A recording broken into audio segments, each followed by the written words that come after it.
ஒரு படமா அப்படின்னு பார்த்தீங்க அப்படின்னா இது ஒரு ஆவரேஜ் ஃபிலிம். சரி, ஒரு ஆவரேஜ் ஃபிலிம். ஆஹா ஓஹோவும் இல்லை, இதுவும் இல்லை. இன்னொன்று என்னென்னா, சிம்பிளாக சொல்லணும் அப்படின்னா, இதுக்கு முன்னாடி அந்த குத்துச்சண்டை படம் எடுத்தாங்களே இவங்க, இறுதி சுற்று. அந்த இறுதி சுற்றுல உங்களுக்கு வந்து ஒரு உணர்வு வந்து கனெக்ட் ஆகும்.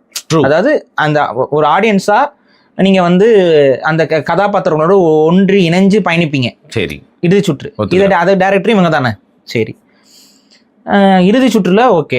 அதே போல வந்துட்டு அந்த விமானம் சூரரை போட்டு, அந்த சூரரை போட்டவங்க ஜெயிச்சிட்ட மாறான்னு நம்ம பசங்கள்லாம் கூட வந்துட்டு இந்த மிடில் கிளாஸ் மனநிலை எல்லாம் வந்து சைக்கிள் வாங்கினா, இது வந்து ஏதாவது ஒரு ஷார்ப்னர் வாங்கினா ஜெயிச்சிட்ட மாறான்னு போட்டுருந்தாங்க. ஸோ ஏதோ ஒன்று எமோஷனோட கனெக்ட் ஆகுறதுக்கு ஒரு கிராஃப்டிங் தெரிஞ்ச ஒரு நபராகத்தான் சுதா கோங்கரா அவர்கள் இருந்தாங்க. இந்த மாதிரி இந்த படத்துல எவனுமே பண்ண மாட்டான். நீங்க வேணா பாருங்க. ஏன்னா இந்த படத்துல மொழி உணர்வு இருக்கிறவனுக்கே இந்த படம் ஒட்ட மாட்டேங்குது. புரியுது. மொழி உணர்வு இருக்கிறவனுக்கே அது ஒட்ட மாட்டேங்குது. காமன் ஆடியன்ஸுக்கு இது எப்படி ஒட்டும்னே தெரியல. என்ன எதனால அது எப்படி அதை வந்து அந்த இடத்துல வந்து அழகா மிஸ்பிளேஸ் பண்ணியிருக்காங்கன்னே புரியல. ஆனா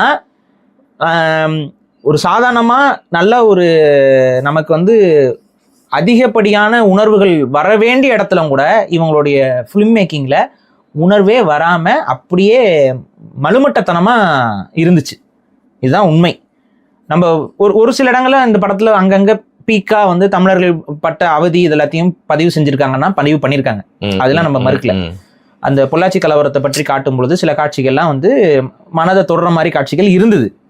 ஆனா சுதா கோங்கரா அவர்களுக்கு அது மனதை தொட்டுச்சாங்கிறது தான் தெரியல. ஏன் அப்படின்னா இந்த படத்துல வந்து நம்ம இந்த கதையை ரோஸ்ட் பண்றதுக்கே நமக்கு உண்மையிலேயே ஆமா. ஆனா நான் கேட்கிறேன், இப்ப பாருங்க, ஒரு ஊரே இராணுவத்தால துப்பாக்கியில சுடப்பட்டு செத்து கிடக்குறாங்க. பிணங்கள் கீழே எரிஞ்சுக்கிட்டு இருக்குது. மேல வந்து அந்த அம்மா, அந்த ஹீரோயின் அம்மா அந்த ரேடியோல வந்து பேசுறாங்க. பின்ன வாட அவங்களுக்கு வருதுங்கிறத வந்து அவங்க அந்த மூக்கை வந்து மூடுவாங்க. அப்பதான் எட்டி பார்ப்பாங்க. கீழே வந்து அவங்க கூட பேசிக்கிட்டு இருந்த, உட்காந்து சாப்பிட்டுட்டு இருந்த நபர்கள் எல்லாம் அங்க வந்து பிணமா கிடக்குறாங்க. அந்த ஊர் மக்கள் பிணமாக எரிஞ்சுக்கிட்டு இருக்கிறாங்க. இந்த மாதிரி ஒரு எமோஷனல் சீக்வன்ஸ்ல இவங்க பேசுறாங்கல்ல. சரி, ஓகே. இதுக்கப்புறம் இந்த பொள்ளாச்சியில நடந்தவங்களுக்கு ஏதாவது இந்த படத்துல ஏதாவது ஒரு இடத்துல யாராவது வருத்தப்படுற மாதிரி ஏதாவது ஒரு சீனு, அந்த மக்களை கொன்னு குமிச்சிருக்காங்க, அப்படியே கடந்து போறாங்க சுதா கோங்கரா படத்துல. இது என்னன்னு புரியல எனக்கு. Bad transitions. அப்ப அவ்வளவு பேரோட உயிரை வந்து அநியாயமா ராணுவம் பறிச்சிருக்கு. அந்த ஒரு ஆதங்கம் இருக்கணும், அந்த ஒரு கோபம் இருக்கணும், அந்த ஒரு உணர்வு வந்து ஸ்கிரீன்ல வரணும்ல. ஸ்கிரீன்ல வரல. எல்லாம் செத்துட்டாங்க. அந்த பொள்ளாச்சியில் அத்தனை பேர் செத்துட்டாங்க. அதுக்கப்புறம் யாருமே அதை பேசல. அந்த படத்துல யாருமே பேசல. டிஸ்கஷனுக்குள்ளே வரல. அது படத்தோட எண்டில் வந்துட்டு அண்ணாதுரை வந்து பேசிட்டு போற மாதிரி ஒரு காட்சி வரும். அதுலயும் பாருங்க, பொள்ளாச்சி கலவரத்தை பத்தி வாயே திறக்க மாட்டாங்க.